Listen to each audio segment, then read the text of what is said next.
মিডিয়ার মাধ্যমে সমগ্র বাংলাদেশ থেকে যারা দেখছেন এই অনুষ্ঠান, প্রিয় ভাই বোনেরা, প্রিয় মা বোনেরা, আসসালামু আলাইকুম।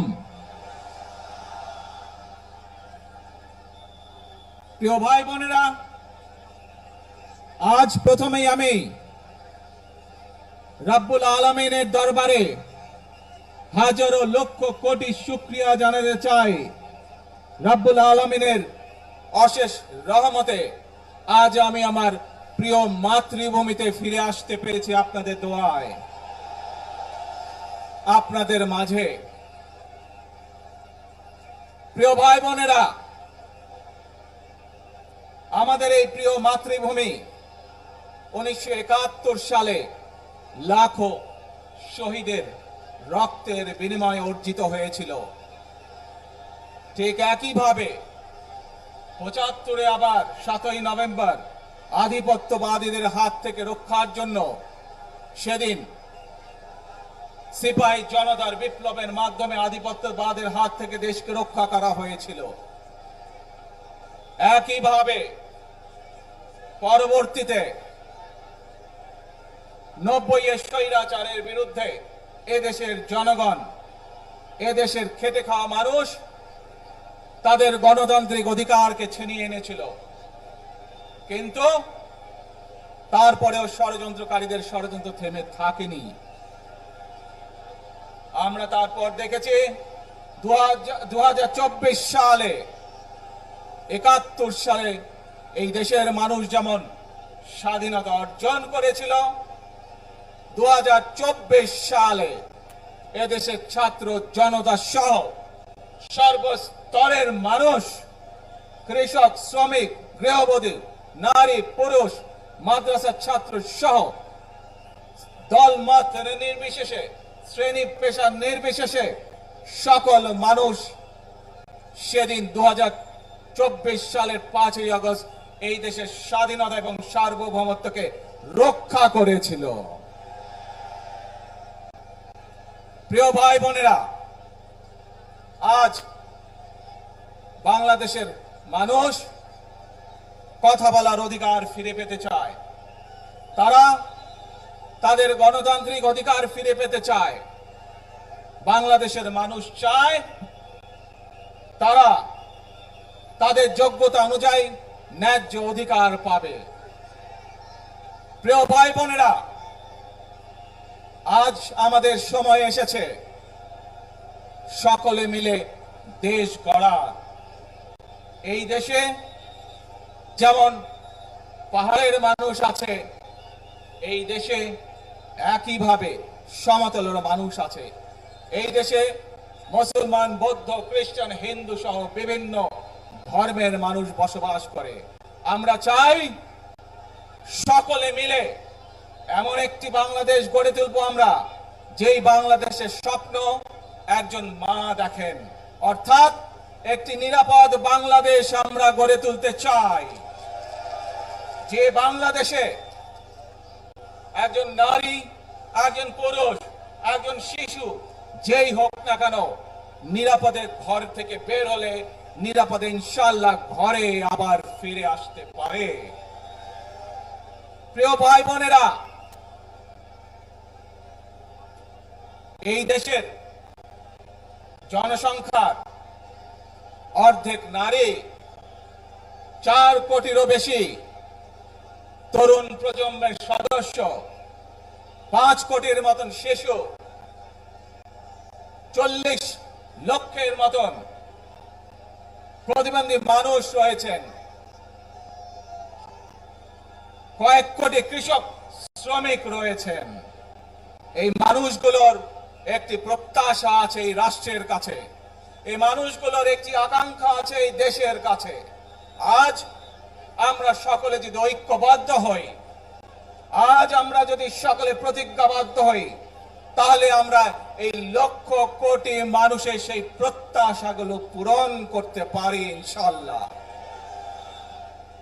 প্রিয় ভাই বোনেরা, 71 সালে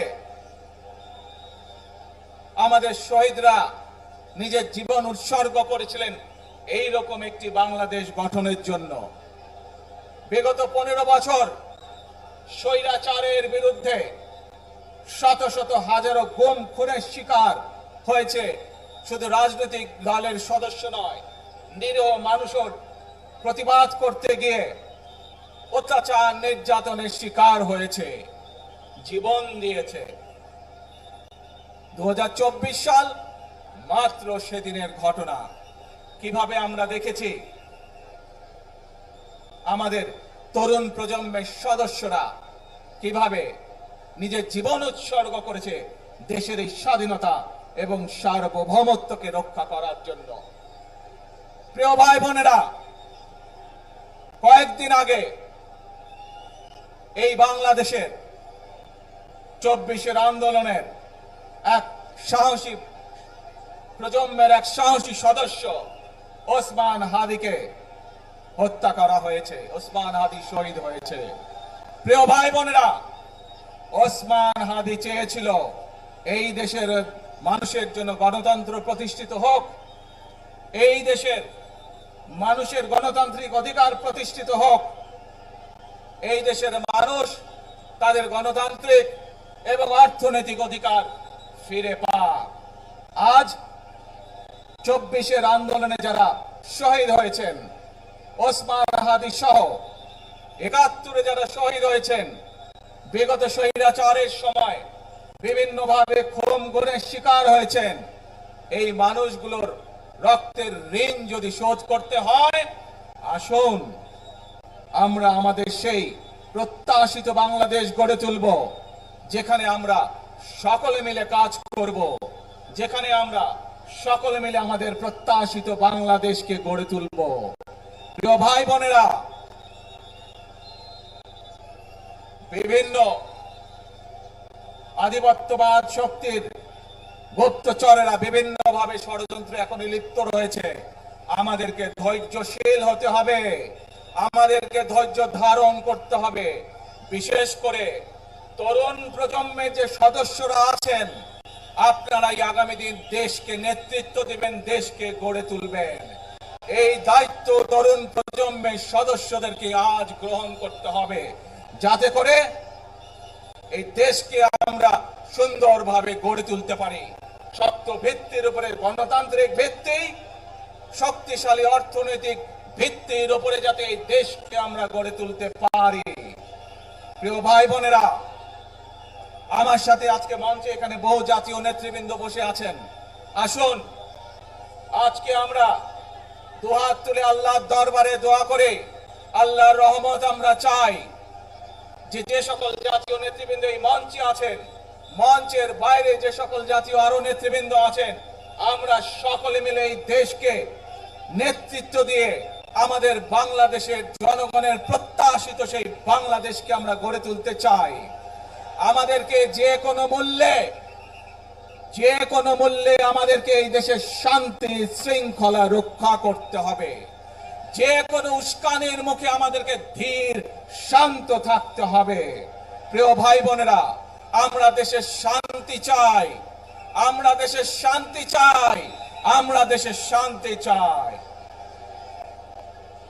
প্রিয় ভাই বোনেরা, মার্টিন লুথার কিং নাম শুনেছেন না আপনারা?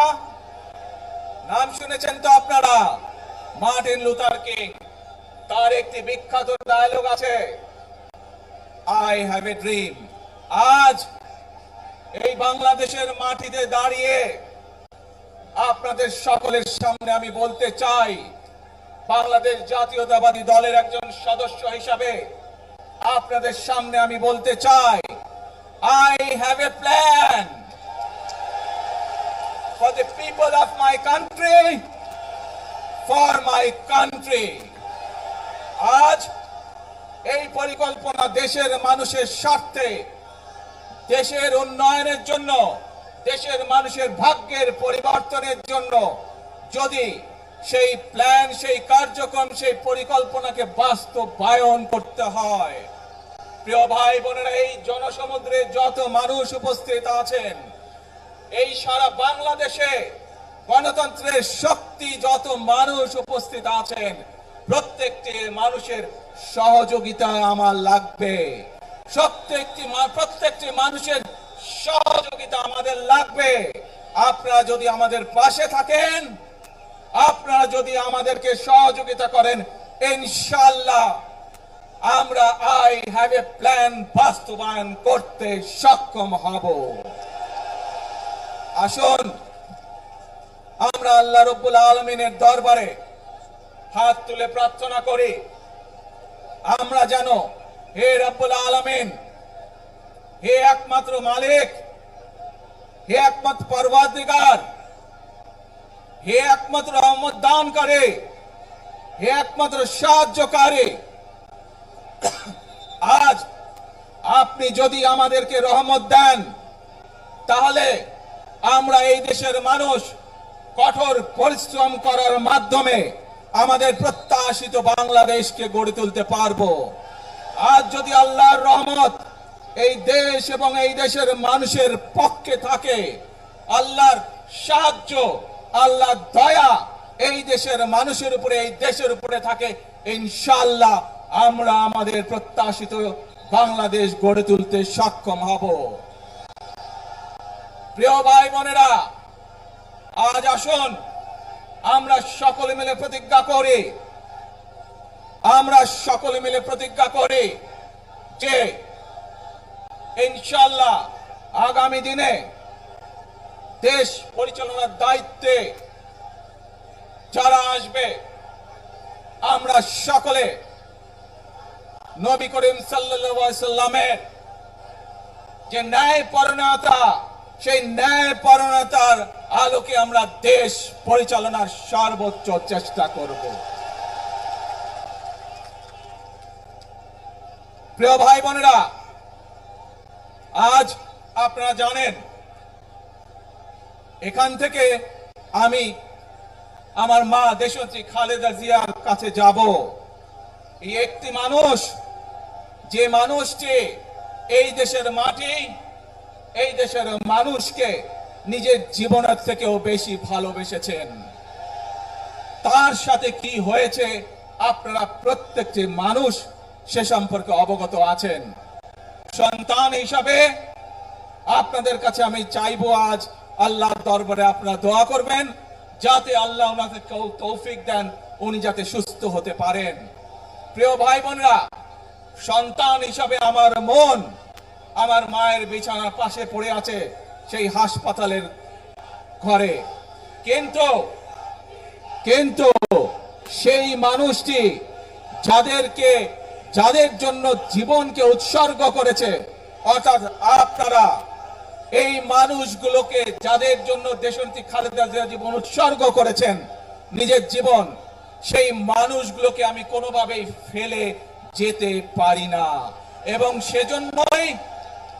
সেজন্যই আজ হাসপাতালে যাবার আগে আপনাদের প্রতি সহ টেলিভিশনগুলোর মাধ্যমে যারা সমগ্র বাংলাদেশে আমাকে দেখছেন, আপনাদের সকলের কাছে কৃতজ্ঞতা প্রকাশ করার জন্য আজ আমি এখানে দাঁড়িয়েছি আপনাদের সামনে। প্রিয় ভাই বোনেরা, আসুন আমাদেরকে আজকে নিশ্চিত করতে হবে, আমরা যে ধর্মের মানুষ হই, আমরা যে শ্রেণীর মানুষ হই, আমরা যে দলেরই রাজনৈতিক দলের সদস্য হই অথবা একজন নির্দলীয় ব্যক্তি হই, আমাদেরকে নিশ্চিত করতে হবে যে কোনো মূল্যে আমরা আমাদের এই দেশের শান্তি শৃঙ্খলাকে ধরে রাখতে হবে। যে কোনো মূল্যে যে কোনো বিশৃঙ্খলাকে পরিত্যাগ করতে হবে। যে কোনো মূল্যে আমাদেরকে নিশ্চিত করতে হবে যাতে মানুষ নিরাপদ থাকতে পারে। শিশু হোক, নারী হোক, পুরুষ হোক, যে কোনো বয়স, যে কোনো শ্রেণী, যে কোনো পেশা, যে কোনো ধর্মের মানুষ যেন নিরাপদ থাকে, এই হোক আমাদের চাওয়া আজকে। প্রিয় ভাই বোনেরা, আসুন প্রিয় ভাই বোনেরা, সবাই মিলে আজ আমরা প্রতিজ্ঞাবদ্ধ হই, সবাই মিলে করব কাজ। কে জোরে আরো, সবাই মিলে করব কাজ, কর্মমোদের বাংলাদেশ। ইনশাআল্লাহ আপনাদের সকলের কাছে দোয়া আছে, আবারও সকলকে যে কোনো মূল্যে দেশে শান্তি শৃঙ্খলা রক্ষার আহ্বান জানিয়ে যে কোনো বিশৃঙ্খলাকে পরিহার করে ধৈর্যের সাথে মোকাবেলা করার আহ্বান জানিয়ে আমার বক্তব্য শেষ করছি। আবারও আপনাদের কাছে কৃতজ্ঞতা প্রকাশ করছি আজকে আমাকে এইভাবে বরণ করে নেওয়ার জন্য। আল্লাহ হাফেজ। বাংলাদেশ জিন্দাবাদ। বাংলাদেশ জাতীয়তাবাদী দল জিন্দাবাদ। আসসালামু আলাইকুম।